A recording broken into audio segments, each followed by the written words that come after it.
పిల్లల లంచ్ బాక్స్లకి ఈరోజు onion rice అయితే చేశానండి. దీని ప్రిపరేషన్ అయితే మీతో షేర్ చేసుకుంటున్నాను. ముందుగా ప్యాన్ పెట్టేసుకుని 2 స్పూన్స్ ఆయిల్ అయితే వేసేసుకున్నాను. ఇందుకోసం 2 పెద్ద సైజు ఆనియన్స్ తీసుకున్నాను.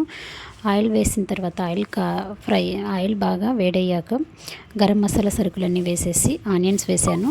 ఆనియన్స్ వేసిన తర్వాత అలా కొంచెం ఫ్రై చేసుకున్న తర్వాత కొద్దిగా జీడిపప్పు వేసిన తర్వాత కొంచెం అలా మూత పెట్టేసినామంటే అవన్నీ బాగా బాయిల్ అయిపోతాయి, కొంచెం ఫ్రై అయిపోతాయి అన్నమాట. తర్వాత మూత తీసేసి చూడండి, ఇలా కొంచెం ఫ్రై అయిన తర్వాత కొంచెం సాల్ట్, అల్లం వెల్లుల్లి పేస్ట్ వేసుకున్నాను అనమాట.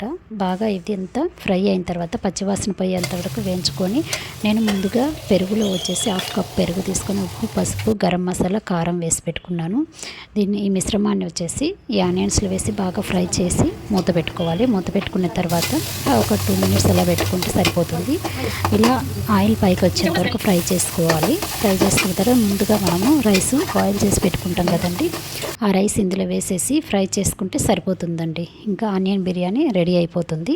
లంచ్ బాక్స్ లేకైతే చాలా బాగుంటుంది. ఇంకేం కర్రీ కూడా అవసరం లేదండి, పిల్లలు చాలా హ్యాపీగా తినేస్తారు. ఇలాగనే నేనైతే ఎప్పుడైనా కూరగాయలు